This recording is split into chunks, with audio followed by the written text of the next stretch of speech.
चेतावनी दी, देखो ये है, किसी साधु अथवा ब्राह्मण के धन को भूल से भी वापस ले लिया गया तो वो जन्म बिगाड़ देता है। जहर से ज्यादा घातक होता है साधु ब्राह्मण का धन। साधु जहर तो केवल खाने वाले को मारता है और साधु ब्राह्मण का धन तो उसके खानदान का खानदान चौपट कर देता है। इसलिए भूल करके भी साधु ब्राह्मण का धन नहीं लेना चाहिए। आगे के अध्याय में श्री सुखदेव जी कहते हैं कि हे परीक्षित, भगवान श्री कृष्ण तो नहीं जा पाए ब्रज में गोपियों से मिलने के लिए। कारण आप लोगों को सवेरे की कथा में बताया जा चुका है। 100 वर्ष का वियोग का शाप था श्री दामा सखा का ब्रह्म वैवर्त पुराण के अनुसार, लेकिन वह शाप बलराम जी के ऊपर लागू नहीं था।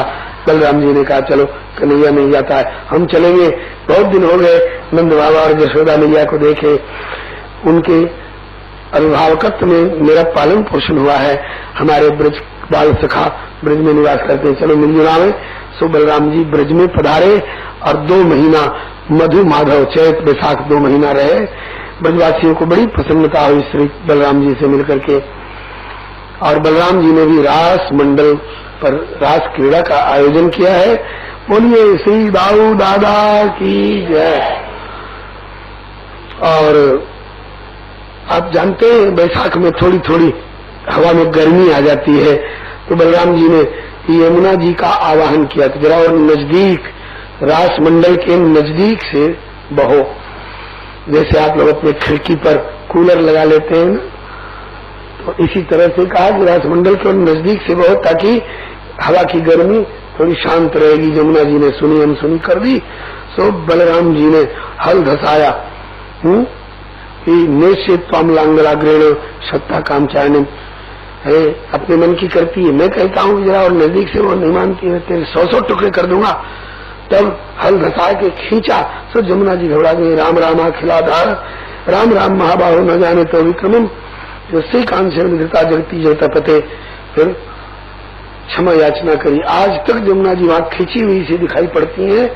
ब्रज 84 को उसकी यात्रा में वहां एक छोटा सा मंदिर भी है दाऊ जी का, जिनको ऐंचा दाऊ जी कहते हैं, मतलब कि यमुना जी को अपनी ओर ऐंचने वाले दाऊ जी।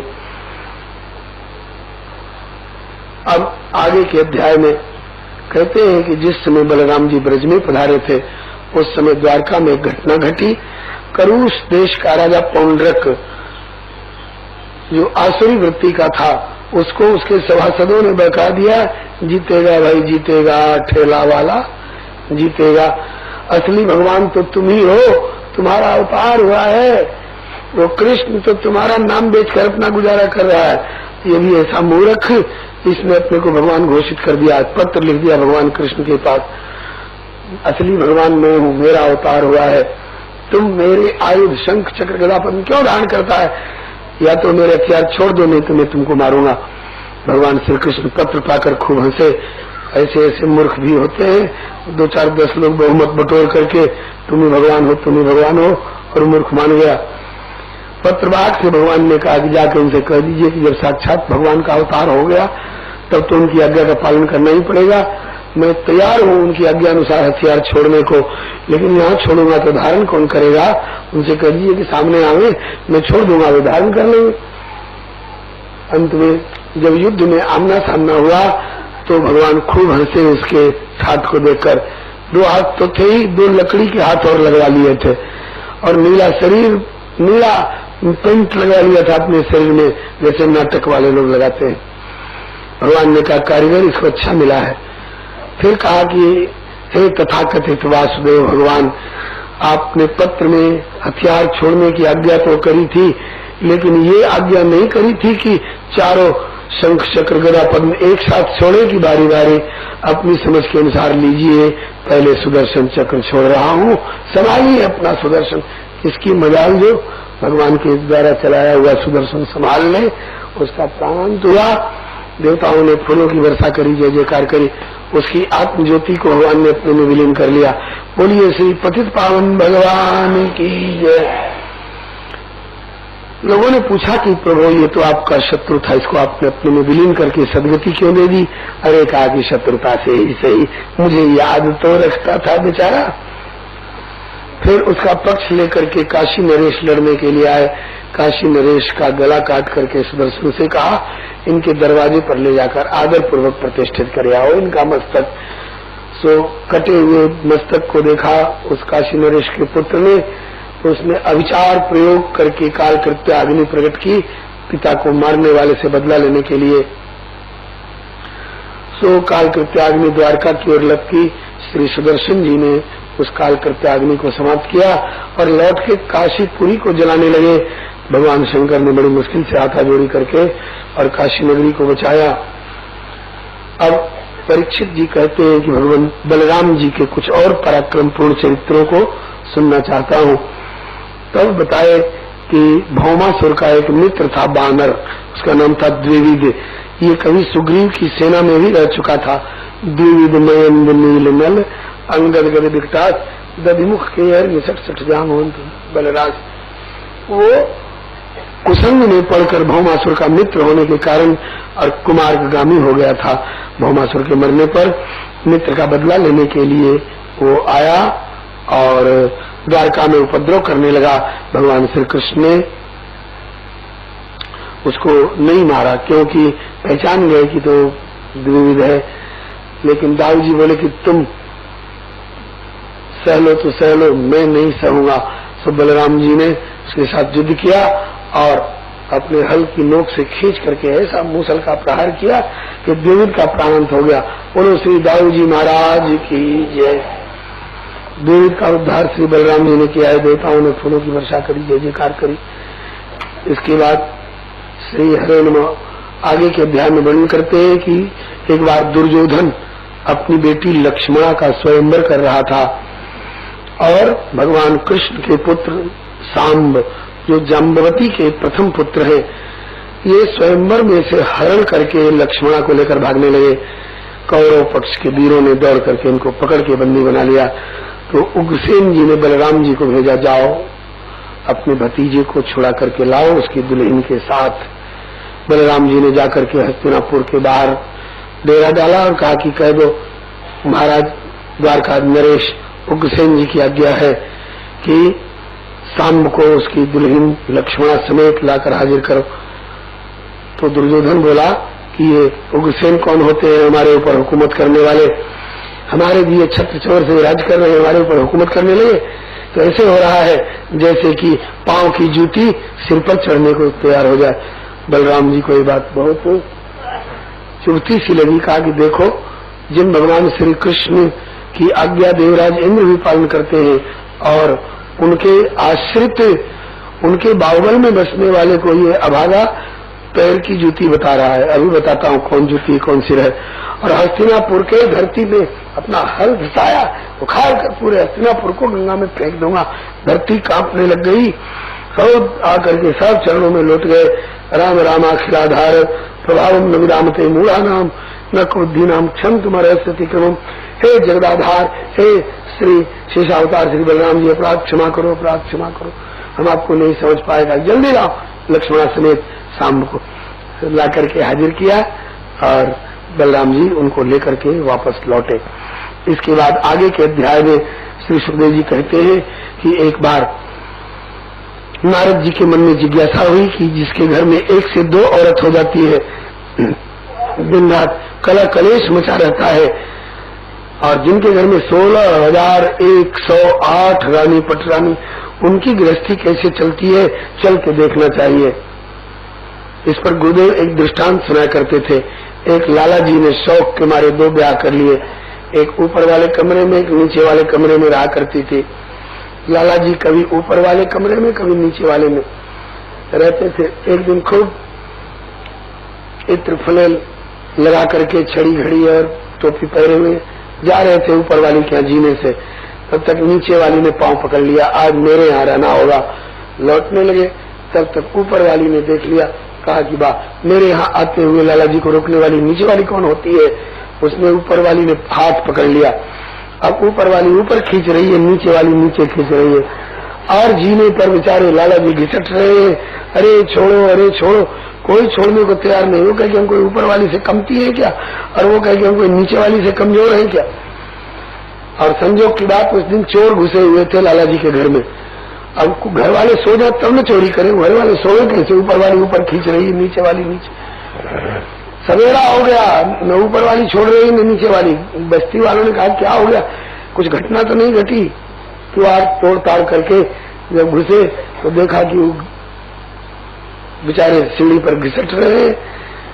जैसे तैसे छुड़ाया, चोर पकड़ लिए गए। हाकिम के पास बात गई, हाकिम ने चोरों को डांटा, चोर है, चोरी करते हो। हुजूर गए थे चोरी कर नहीं पाए। कहा कि तुम लोगों को सजा मिलेगी। कहा कि हुजूर की जैसी मर्जी। तब तक लाला जी बोले कि हुजूर कोई और दूसरा सजा इनको मत दीजिए, इनके दो ब्याह करा दीजिए। अब चोर कांपे कि हुजूर फांसी चढ़ा दो मंजूर है, लेकिन दो ब्याह वाली सजा मत देना। अब हाकिम की समझ में नहीं आया कि दो ब्याह फांसी से भी ज्यादा खतरनाक सजा है। ये कैसे घटना जब बताई गई तब पता चला कि ये हाल हुआ दो ब्याह का नतीजा। तो नारद जी सोच रहे हैं कि दो ब्याह वाले का ये हाल होता है तो 16,000। वैसे आप लोग सुन चुके हैं कंस वध के पहले नारद जी भगवान की सारी लीलाएं भविष्य की कंसम च नियतम द्रक्ष इत्यादि का करके बता दिए हैं।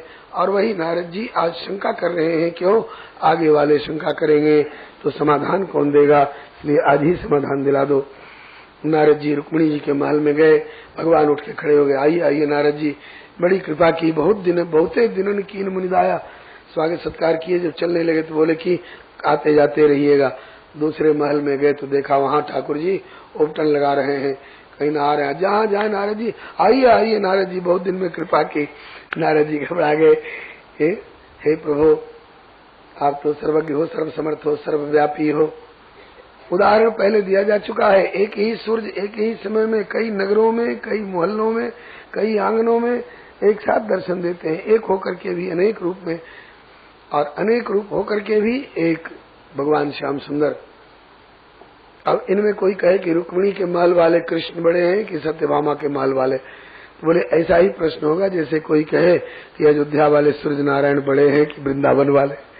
ये दो है थोड़े। बोलो वृंदावन बिहारी लाल की जय। हाँ, नारद जी ने देखा था कि कहीं हवन कर रहे हैं, कहीं जप कर रहे हैं, कहीं ध्यान कर रहे हैं, कहीं पाठ कर रहे हैं। दूसरी शंका हो गई, बोले कि दुनिया आपको पाने के लिए सब करती है, आप किस लिए करते हैं? तो प्रभु ने कहा कि हम अपने बाल बच्चों को सिखाने के लिए करते हैं, हम नहीं करेंगे पूजा पाठ तो हमारे बाल बच्चे भी नहीं करेंगे। इसलिए ब्रह्मन धर्म सेवकता हम करता तदनुमोदिता तत्शिक्षण लोक ममास्ते तथा पुत्रमाख्यदा। इसके बाद आगे के अध्याय में श्री सुखदेव जी वर्णन करते हैं कि एक बार भगवान कृष्ण के यहाँ एक साथ दो जगह से न्योता आया। कौन कौन जगह से? बोले एक तो मगध देश की राजधानी राजगृह से, और दूसरा इंद्रप्रस्थ अर्थात दिल्ली से। इंद्रप्रस्थ से युधिष्ठिर जी ने समाचार भेजा कि मैं राजसूय यज्ञ करवाना चाहता हूँ, आपकी कृपा से संभव है, आइए मेरा यज्ञ संपन्न कराइए। और राजगृह से जरासंध के कारागार में पड़े हुए कुछ राजा लोग थे। किस लिए बंद किया था कि और लोग अश्वमेध करते होंगे, हम नरमेध करेंगे और यज्ञ में इन राजाओं का बलिदान करेंगे। राजाओं की आत्मा कांप रही थी, उन्होंने पुकारा प्रभु दौड़िए, बचाइए, रक्षा कीजिए। भगवान श्री कृष्ण ने सभा में बात रखी कि पहले कहाँ जाना चाहिए। कोई कुछ कहे, किसी की सलाह पसंद नहीं आई, और उद्धव जी ने कहा कि हे प्रभु पहले जाइए आप इंद्रप्रस्थ, लेकिन काम पहले होगा राजगृह का। क्यों? जब तक जरासंध जिंदा रहेगा ये असुर युधिष्ठिर जैसे धर्मात्मा का राजसूय यज्ञ होने नहीं देगा। इसलिए पहले जरासंध का वध करना जरूरी है, और जरासंध के वध के लिए आपको पहले इंद्रप्रस्थ जाना चाहिए। और युधिष्ठिर को आश्वासन दीजिए आपका यज्ञ करा दूंगा, लेकिन इसके लिए आप अपने दो भाई अर्जुन और भीम मेरे साथ लगा दो। अर्जुन और भीम को लेकर के आप जरासंध के यहाँ जाइए, ब्राह्मण भेष में जाइए, क्योंकि जब से ब्राह्मणों के अनुष्ठान के पश्चात आप उसके सामने से भाग गए हैं, रण छोड़ कर आए हैं, तब से ब्राह्मणों के प्रति उसकी निष्ठा बहुत बढ़ गई है। सो ब्राह्मण के वेश में जाइए आप अर्जुन और भीम, और उससे युद्ध की भिक्षा मांगिए और भीमसेन के साथ युद्ध करा करके और जरासंध का वध कराइए। इस प्रकार से श्री उद्धव जी की सलाह सबको पसंद आई। श्री हरे नमः। उद्धव जी की सलाह सबको पसंद आई और भगवान श्री कृष्ण पहले इंद्रप्रस्थ पधारे। इंद्रप्रस्थ में जाकर के और युधिष्ठिर जी से पूजित हुए, समादृत हुए, आश्वासन दिया युधिष्ठिर जी को, आपका यज्ञ संपन्न होगा, लेकिन पहले अपने दो भाई मेरे साथ लगा दीजिए, अर्जुन और भीम। इन दोनों को लेकर के भगवान श्री कृष्ण राजगृह पधारे ब्राह्मण वेश में और जरासंध के पास जाकर के बोले कि हमने सुना है कि आप ब्राह्मण के बड़े भक्त हैं और श्री हरे नमः, हम 3 ब्राह्मण आपके यहाँ कुछ याचना करने आए हैं। उसने कहा कि स्वर से, आकृति से और धनुष की प्रत्यंचा की जो ठेक बनी है यहाँ, इन सब लक्षणों से लगता नहीं है कि तुम ब्राह्मण हो तो तुम क्षत्रिय तीनों, लेकिन ब्राह्मण वेश में आए हो तो मैं ब्राह्मण वेश का भी आदर करूंगा। और लगता है दृष्ट पूर्वान चिंतित, पहले कभी देखी हुई सूरत सकल मालूम होती है। श्याम सुंदर ने मन ही मन कहा कि 1 बार 2 बार नहीं, 17 बार की देखी वाली सूरत सकल है।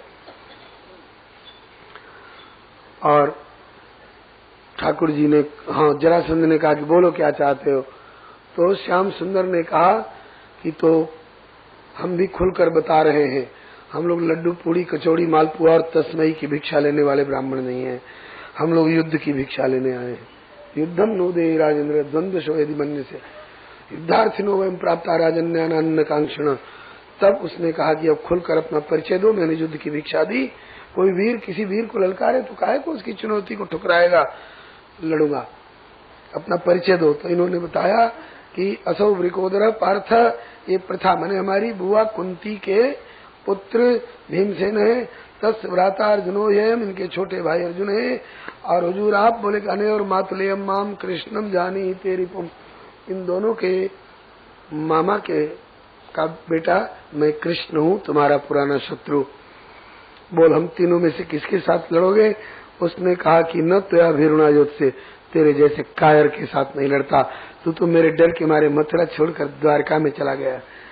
ठाकुर जी ने कहा आपने तो 17 बार भागा, हार हार करके, उसकी कोई संभाल नहीं, और मैं 1 बार भागा और वो भी ब्राह्मणों की रक्षा करने के लिए, तो उसकी इतनी संभाल कर रहा है। चल मेरे साथ मतलब अर्जुन के साथ लड़ेगा? बोले अर्जुनो न भवेद योद्धा, अर्जुन बाण विद्या में जितना पारंगत हो, बल में मेरे से बहुत कमजोर है, मैं अपने से कमजोर के साथ नहीं लड़ता। तो कहा भीमसेन के साथ लड़ोगे? बोले हाँ, भीमस्तुल्य बलो ममा, भीम है मेरे जोड़ तोड़ का। भीमसेन के साथ युद्ध होने लगा। दिन भर लड़े गदा युद्ध से, कोई हारा नहीं, कोई जीता नहीं। दिन भर दुश्मन की तरह लड़ते रहे और शाम हो गए तो एक साथ रिश्तेदार कुटुंबी मित्र की तरह एक साथ खाए सोए। एवं तयोर महाराजा युद्धितो 27 दिना निर्गन 17 सुरदवन निष्ठिष्ठतो, दिन भर दुश्मन की तरह लड़ते, रात में एक साथ खाते सोते, सो मित्र की तरह ऐसे लड़ते लड़ते 27 दिन बीत गए। 27वीं रात को भीमसेन हिम्मत हार गए और जब नींद नहीं आई इनको, जब जरासंध खर्राटे लेने लगा, खिसक करके धीरे से भीमसेन आए श्याम सुंदर के पास। बोले कि पहलवान से लड़ाने के लिए लाए हो कि काल से मेरी हत्या कराने के लिए लाए हो? ये पहलवान है कि काल है? अब मेरी हिम्मत नहीं से लड़ने की, तुम दोनों सो जाओ तो हम दिल्ली भाग जाएंगे। श्री हरे नमः। श्याम सुंदर ने कहा भीम दादा क्यों दिल्ली के पहलवानों की श्री हरे नमः नाक कटा रहे हो? घबराओ नहीं, एक दिन और लड़ लो, कल तुम्हारी जीत हो जाएगी। कहा रहने दो, जब तक ताकत थी तब तक तो जीते नहीं, अब नस नस दुख रही है, अब कैसे जीत जाएंगे।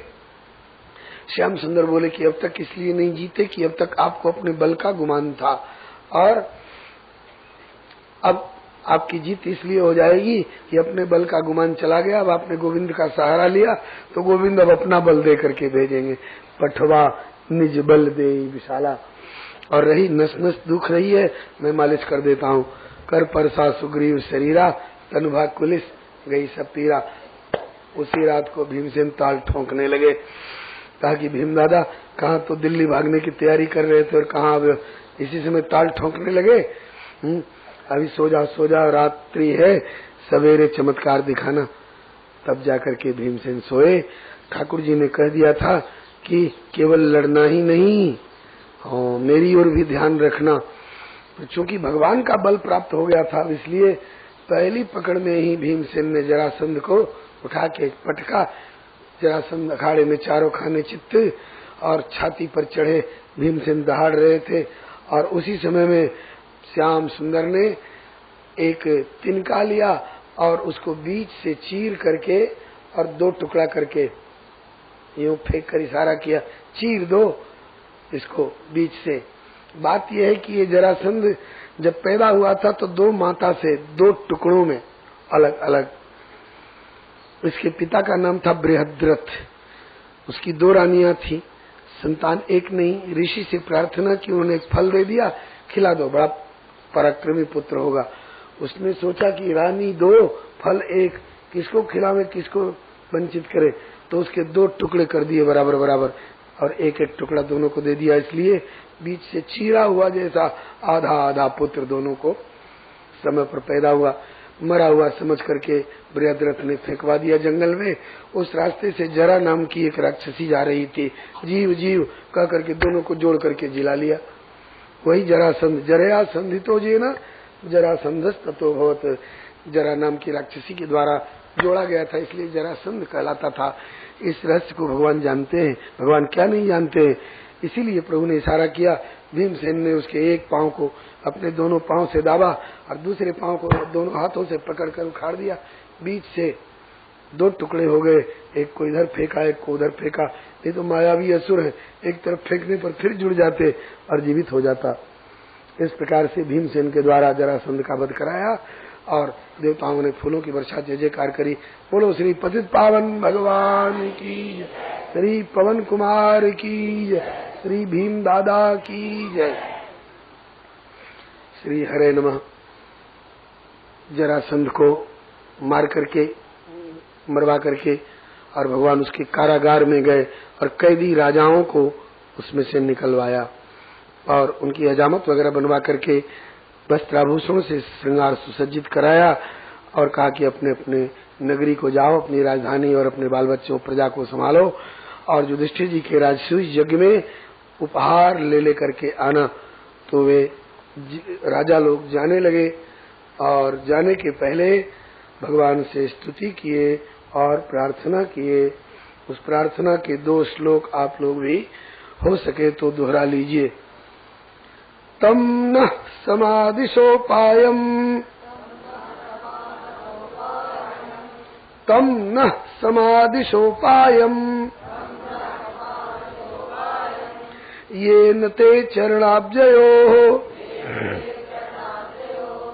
स्मृतिर्यथा न विरमेत अपि संसरतामिह। इसका अर्थ ये हुआ कि हे प्रभु, प्रारब्धवश संसार में कहीं हम जन्मते रहे कोई परवाह नहीं, लेकिन आपकी स्मृति का तार न टूटे। इसी श्लोक का भाव बाली ने कहा है, अब नाथ करि करुणा विलोकहु देहु यह वर मांगहु, जहि जो निजन्मो कर्म बस्त राम पद अनुरागहु। दूसरा श्लोक भी बोल लीजिए, बड़ा उपयोगी श्लोक है। इस श्लोक के सहारे बड़े बड़े संकटों से लोग पार लग जाते हैं। पूज्य चरण श्री देवराहा बाबा इस श्लोक को उन सबसे कहवाते थे जो उनके सामने जाते थे। सभी बोले कृष्णाय वासुदेवाय हरये परमात्मने प्रणत क्लेश नाशाय गोविंदाय नमो नमः। इस श्लोक से प्रार्थना करके वे राजा लोग अपने अपने घर को लौटे। युधिष्ठिर जी के राजसूय जग में भी पधारेंगे उपहार लेकर के। इस श्लोक से प्रार्थना करने वाले बड़े बड़े संकट से पार हो जाते हैं। एक और श्लोक है श्री राम रक्षा स्तोत्र का, जिससे वाल्मीकि रामायण का संपुट पाठ भी करते हैं लोग, वह भी बड़ा कामयाब श्लोक है। सभी लोग चाहें तो दोहरा ले। आपदाम अपहर्तारम दातारम सर्व संपदाम लोकाभिरामम श्रीरामम भूयो भूयो नमाम्यहम्। इस श्लोक के द्वारा भी लोग बड़े बड़े संकट से पार लग जाते हैं। जिनको संस्कृत के श्लोक याद न हो, न बोल पावे, वो हिंदी की चौपाई से प्रार्थना कर ले। दीन दयाल वीरद संभारी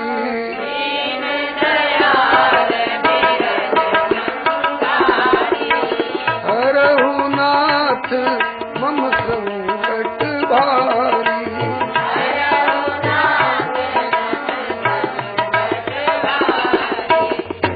संकट मोचन भगवान की। इसके बाद जरासंध का राज्य उसके बेटे सहदेव को देकर के, जरासंध आशीर्वृत्ति का था लेकिन उसका बेटा सहदेव भक्त था, प्रेमी था, तो सहदेव को राजगद्दी देकर के भगवान वापस लौट आए और अर्जुन भीम दोनों श्री युधिष्ठिर जी के हाथ में सौंप दिए। आपके दो भाई हम मांग के ले गए थे तो आपको वापस दे रहे हैं, अपनी छाती संभाल लीजिए। इसके बाद श्री युधिष्ठिर जी के राजसूय यज्ञ का समायोजन हुआ और उसमें प्रश्न उठा कि अग्र पूजा किसकी होनी चाहिए। श्री हरे नमः। वैसे देव पूजा क्रम में अग्र पूजा गणेश जी की होती है, सब जानते हैं। यहाँ देव पूजा क्रम में अग्र पूजा वाली बात नहीं है। समागत अतिथियों में प्रमुख अतिथि हमारे कौन माने जाएं? 5 भाई पांडवों में सबसे छोटे सहदेव बोले, अर्हति यच्युत श्रेष्ठ्यम भगवान सात्वतम पति ही एष वै देवता सर्वादेश काल धनादय। जहाँ साक्षात वास्तव भगवान श्री कृष्णचंद्र विराजमान है, वहाँ आप लोग ये प्रश्न क्यों उठाते हैं कि अग्र पूजा का अधिकारी कौन है? इनसे बढ़कर के अग्र पूजा का अधिकारी कौन हो सकता है? औरों की पूजा होगी तो पत्ते की और डाली की पूजा मानी जाएगी, इनकी पूजा होगी तो वृक्ष के मूल की पूजा होगी, इसलिए इनकी पूजा होनी चाहिए। सबने समर्थन किया। ठीक, सहदेव की बात ठीक है, लेकिन उसी सभा में खड़ा होकर के और गाली देने लगा शिशुपाल। शिशुपाल उस सभा में विद्यमान था। शिशुपाल गाली देने लगा, देखो देखो ये सभा के लोगों की बुद्धि कैसी मारी गई है। इतने बड़े बूढ़े बैठे हैं और सबकी बुद्धि आज मारी गई है। इस काले कलूटे ग्वारिया गंवार की ये अग्र पूजा कर रहे हैं, जिसके माता पिता का ठिकाना नहीं, जिसके कुल खानदान का ठिकाना नहीं, गाली देने लगा शिशुपाल। तो अर्जुन और भीम अपने अपने हथियार लेकर के उठे। हमारी सभा में हमारे प्रभु को गाली देने वाला ये कौन होता है? भगवान ने सबको बिठा दिया, आप लोग अपने अपने स्थान पर बैठे रहिए, क्योंकि मेरे और इनके बीच में बोलने की आप लोगों को आवश्यकता नहीं है, क्योंकि मेरा और इनका 3 जन्म का हिसाब किताब चल रहा है। आज सारा हिसाब किताब साफ कर देंगे, भूल चूक लेनी देनी, लेनी भी और देनी भी। लेनी क्या? इसकी गाली, और देनी क्या? वह सदगति जिस बैकुंठ से बेचारे गिरे हुए। ऐसा दयालु कौन मिलेगा जो गाली ले और सदगति दे। यद्यपि शिशुपाल भगवान श्याम सुंदर की सगी बुआ का बेटा है। भगवान की 5 बुआ हैं, जिनमें से एक कुंती है, जिनसे कि युधिष्ठिर भीम अर्जुन है, और दूसरी बुआ से ये शिशुपाल है, तीसरी बुआ से दंतवक्त्र है। ये दोनों रावण कुंभकर्ण के अवतार हैं। तो जब गाली देने लगा तो भगवान श्री कृष्ण उसकी गालियों को गिनने लग गए। बोलिए श्री दाऊ जी महाराज की, श्री कृष्ण गोविंद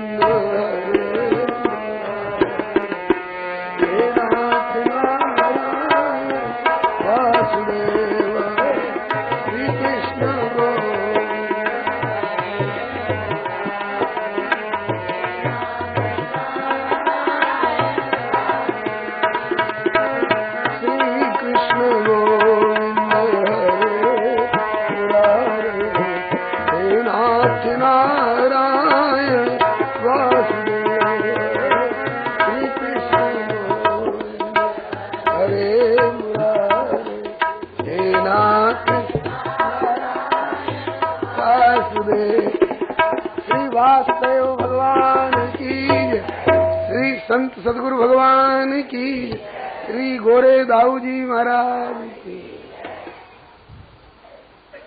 भगवान उसकी गाली को गिनने लग गए। गिन क्यों रहे हैं? उसमें एक भेद है। ये शिशुपाल जब अपनी माँ के गर्भ से पैदा हुआ था तो इसके 4 हाथ थे और 3 आंखें थीं। ज्योतिषियों ने कहा कि इसके ये फालतू हाथ और फालतू नेत्र लक्षण अच्छा नहीं है। ये फालतू हाथ और फालतू नेत्र कभी गिर जाएंगे किसी का स्पर्श पाते ही। जिसके स्पर्श से ये फालतू हाथ और फालतू नेत्र गिर पड़े उसी के हाथ से इसकी मृत्यु होगी। और के हाथ स्पर्श से नहीं ऐसा हुआ। भगवान श्री कृष्ण के स्पर्श पाते ही इसके फालतू नेत्र और हाथ गिर गए। समझ गई शिशुपाल की मैया कि कन्हैया के हाथ से इसकी मृत्यु है। झट अंचल फैला के मांगने लग गई, लाला कन्हैया मैं तेरी बुआ हूँ, कुछ मांगना चाहती हूँ। श्याम सुंदर बोले कि इसके प्राणों को छोड़ करके जो आपकी इच्छा हो मांग लो। बेटा यही तो मांगना चाहती थी, इसके अपराधों को क्षमा करना, तुम मेरे भैया के बेटे। श्याम सुंदर ने कहा कि अपराध क्षमा करने की जहाँ तक बात है सीमा बांध देता हूँ। आपका इतना आग्रह है तो 100 अपराध इसके क्षमा कर दिया करेंगे। और ये नहीं कि 10-20 दिन का जोड़ करके 100 अपराध नहीं, एक दिन के 100 अपराध को क्षमा।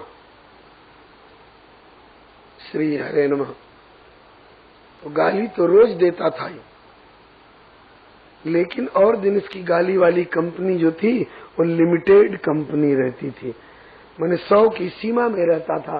गोस्वामी जी ने श्री विनय पत्रिका में लिखा है, नेमते शिशुपाल प्रतिदिन देत गनिगन गारे। आज वो अंतिम समय इसका आ गया है, इसलिए गारी देने लगा। ठाकुर सामने बैठ के गिनने लग गए। गारी 99 तक पहुंची तो ठाकुर ने अंतिम चेतावनी दी, बस एक माफी और मिल सकती है, इसके आगे नहीं। 23 में आकर के एक गाली और दी, 100 गाली पूरी हो गई। प्रभु ने कहा कि अब इसके आगे क्षमा नहीं। तो 23 में आके एक और गाली दी और तावद उत्थाय भगवान स्वान निवार्य स्वयंभूषा शिरक्षुरांत चक्रेण जहारा पततो रिपोह। उसका गला काट दिया अपने सुदर्शन के द्वारा और उसकी आत्मज्योति भगवान में विलीन हो गई। देवताओं ने फूलों की वर्षा करी, जय जयकार करी। बोलो श्री पतित पावन भगवान की जय। सुना जाता है कि शिशुपाल को मारने के लिए चक्र चलाते समय प्रभु की तर्जनी उंगली थोड़ी सी कट गई, रक्त जाने लगा। सभी देख रहे थे, कोई कुछ नहीं कर सका और चट द्रौपदी ने अपनी साड़ी को फाड़ करके और उसमें श्याम सुंदर की उंगली को बांध दिया। श्याम सुंदर ने कहा, द्रौपदी तेने अपनी साड़ी क्यों फाड़ दी? तो बोली, बड़ा भावपूर्ण कवित्व है, बोली कि प्यारे घनश्याम यदि काम आवे आपके तो काढ़ दूं नसों को। ये तो रेशम के धागे हैं, धागे भी सामान्य, इन्हें दुर्लभ कौन माने। न तो दुल्हा के जोड़े हैं, न दुल्हन के बागे। मैंने कहा फाड़ा चीर, रक्त देखी पीर, धागे होए के अधीर, स्वयं चीर छोड़ भागे। और बाकी वे धागे हैं अभागे, वे धागे हैं अभागे, जो कि बढ़े नहीं आगे। अरे भाग्य उन्हीं के जागे, जो तुम्हारी उंगली पे लागे। श्याम सुंदर गंभीर हो गए, बोले कि द्रौपदी चक्र इसके पहले भी कई बार चला चुका हूँ, आए दिन चलाता रहता हूँ, कभी मेरी उंगली नहीं कटी, आज क्यों कटी जानती हो? नहीं श्याम सुंदर, हमें क्या पता, हम तो अल्पज्ञ जीव हैं, तुम बताओ। बोले कि मैंने संकल्प किया कि मेरी उंगली कट जाए। हाँ श्याम सुंदर, ऐसा संकल्प क्यों? कहा कि इसलिए कि बड़े बड़े प्रेमी बैठे थे दावा करने वाले, जरूरत पड़े तो प्रभु पर प्राणों को न्योछावर कर सकता हूँ। बात बनाना बहुत आसान है, देखना था कि कौन मेरे लिए क्या कर रहा है। कपड़े सबके पास थे, कोई नंगा नहीं बैठा था, लेकिन कोई कुछ नहीं कर सका मेरा रक्त जाते देख। और तेने अपनी साड़ी को फाड़कर मेरी उंगली बांधी और वो भी कौन सी साड़ी, वो साड़ी नहीं जिसे पहन कर चौका बर्तन झाड़ू बुहारू करे, सुहाग की वो मंगलमयी लगनौती सगनौती साड़ी जिसमें गठबंधन पति के साथ करा करके और यज्ञ मंडप में बैठी हुई सुहागिन हो, उस सुहाग की साड़ी को कोई भी फाड़ने को तैयार नहीं होगी। और वो भी मरहम पट्टी करने के लिए, हाय मेरी साड़ी में, मेरे सुहाग की साड़ी में किसी का खून लगेगा, कहीं हमारे सुहाग पर धक्का न आ जाए, इसलिए कोई फाड़ने को तैयार नहीं होती। लेकिन द्रौपदी, तूने अपने सुहाग की, अपने मंगल अमंगल की परवाह नहीं करके तूने अपनी साड़ी फाड़ कर इसके छोर में मेरी उंगली क्या बांधी, तुमने इसके एक एक धागे धागे में मुझे असीम को, मुझे अनंत को बांध लिया, मैं बंधन में आ गया तेरे प्रेम के। और देख, जैसा प्राणी देता है वैसा प्राणी पाता है। आज तुमने वस्त्र दिया है, कभी वस्त्र पाएगी तू, कितना दिया है कितना मिलेगा, बोले एक बिलांद दिया है, मिलेगा कितना अनंत हो करके। इतना फर्क कैसे, बोले मिट्टी का जड़ खेत बोते समय 25 सेर लेता है और देते समय 25 मन उगलता है। ये मिट्टी का ढेला जब इतना उदारता दिखाता है, तो क्या मैं मिट्टी के ढेले से गया गुजरा हूँ? अक्षय हूँ, अनंत हूँ, अविनाशी हूँ। जैसे आग में जाकर कोई पदार्थ आग बन जाता है, ऐसे मुझे अनंत के पास पहुंचकर कोई भी पदार्थ अनंत बन जाता है। आज तेरा सारी का इतना छोर मुझ अनंत के पास पहुंचकर अनंत हो चुका है, कभी तेरे काम आएगा। और आया। चील हरण के समय में दुशासन की भुजा में 10,000 हाथी का बल था, उन्हीं भुजाओं से द्रौपदी को भरी सभा में नंगी करने के लिए सारी खींच रहा था। लेकिन कहने वालों ने कहा करे बैरी प्रबल जो सहाय जदुवीर, अरे 10,000 गज बल घटो पर घटो न 10 गज चीर। इसके बाद श्री युधिष्ठिर जी का राजसूय यज्ञ बड़े धूमधाम से संपन्न हुआ। दुर्योधन ने उसी समय युधिष्ठिर जी का वैभव देख करके मन में जल उठा और मैदानों की बनाई हुई सभा में जल में थल और थल में जल, दरवाजे में दीवाल, दीवाल में दरवाजे का भ्रम करके कई बार टकराया, गिरा। द्रौपदी ने हंस दिया, नेत्रहीन पिता के पुत्र नेत्रहीन ही होते हैं क्या? इनको जल में थल और थल में जल दिखाई पड़ रहा है। दुर्योधन चिढ़ गया। युधिष्ठिर ने कहा कि द्रौपदी ऐसा मत बोलो, दुर्योधन चिढ़ जाएगा, दुश्मनी ठान लेगा। श्याम सुंदर ने और भीम दादा ने कहा कि और बोल द्रौपदी, पहले से कौन फूल बरसा रहा है, पहले से ही दुश्मनी ठाने हुए, इसी बहाने महाभारत का युद्ध ठनेगा और पृथ्वी का भार उतारा जाएगा। उधर तो श्याम सुंदर युधिष्ठिर जी का यज्ञ संपन्न कराने में लगे थे, इधर शिशुपाल की मृत्यु का बदला लेने के लिए शाल, उसका मित्र आसुरवृत्ति का, उसने द्वारका पर आक्रमण किया। श्री प्रद्युम्न जी ने द्वारका की रक्षा की। और जब युधिष्ठिर जी का यज्ञ संपन्न हो गया, भगवान श्याम सुंदर ने कहा, दादा युधिष्ठिर जल्दी मेरी छुट्टी करो, क्योंकि लगता है द्वारका पर कोई संकट आया है। भगवान श्याम सुंदर आए तो शाल्व के साथ युद्ध छिड़ा हुआ था, उसके पास सौभ नाम का बड़ा दुर्भेद्य विमान था। भगवान श्याम सुंदर ने आकर उसके साथ में युद्ध किया और उस युद्ध में भगवान श्याम सुंदर ने अपनी कौमुदकी गदा के द्वारा उसके सौभ नाम के दुर्भेद्य विमान को चूर चूर किया और सुदर्शन चक्र के द्वारा सालों का गला काट करके और उसको सदगति प्रदान की और देवताओं ने फूलों की वर्षा करी, जय जयकार करी। श्री पतित पावन भगवान की जय। इसके बाद शिशुपाल का भाई मौसेरा भाई, भगवान की दूसरी बुआ का बेटा दंतभक्त, जो पूर्व जन्म का कुंभकर्ण था, अपने मौसेरे भाई शिशुपाल की मृत्यु का बदला लेने के लिए आया, युद्ध करने लगा। भगवान ने उस दंतभक्त को भी मारा और उसके भाई विदुरथ को भी मारा और देवताओं ने फूलों की वर्षा जय जयकार करी। बोलो श्री पतित पावन भगवान की जय। आगे वर्णन करते हैं कि अब महाभारत युद्ध की तैयारी हो रही थी। भगवान श्री कृष्ण शांति दूत बनकर के एक बार दुर्योधन को समझाने गए, लेकिन दुर्योधन माना नहीं, कहा कि सुई की नोक बराबर भी जमीन नहीं दूंगा, जगह जमीन लेनी है तो मैदान में आओ। भगवान ने समझाया, महाभारत ना ही भलो दुर्योधन मन में सोच विचारो, क्यों कटकट शीश गिरे धरणी पर जब खाड़ा चले दुधारो। इतनी सुन बोलो दुर्योधन कौन कियो उपचारो, राजनीति को मर्म न जाने तू तो गऊ चरावन हारो। श्याम सुंदर वापस लौट आए और निश्चय हो गया कि युद्ध होकर के रहेगा। अब बलराम जी ने सोचा कि जब कन्हैया लौट आया, दुर्योधन नहीं माना, इसका मतलब युद्ध होकर के रहेगा, दोनों पक्ष के लोग मदद मांगने आएंगे, निश्चय है कन्हैया पांडवों के पक्ष में जाएगा। कहीं दुर्योधन ने मेरे चरण पकड़ लिए कि गुरुजी शरण में आया हूं, मदद करो। मेरे और उसके बीच में दो नाता है, एक तो सांब की पत्नी दुर्योधन की बेटी लक्ष्मणा, मैं ही तो ब्याह के लाया हूं, तो इस नाते मेरे भतीजे का ससुर होने के नाते दुर्योधन मेरा समधी भी लगता है और गदा युद्ध मुझसे सीखा है, इसलिए शिष्य भी है। गुरु जी के नाते या समधी के नाते आकर पांव पकड़ लिया कि मदद करो, तो इनकार भी नहीं करते बनेगा। और कहीं अगर मैं कौरवों के पक्ष में हो गया तो कौरव पांडव की लड़ाई होगी सो होगी, कहीं कृष्ण बलराम की लड़ाई न हो जाए।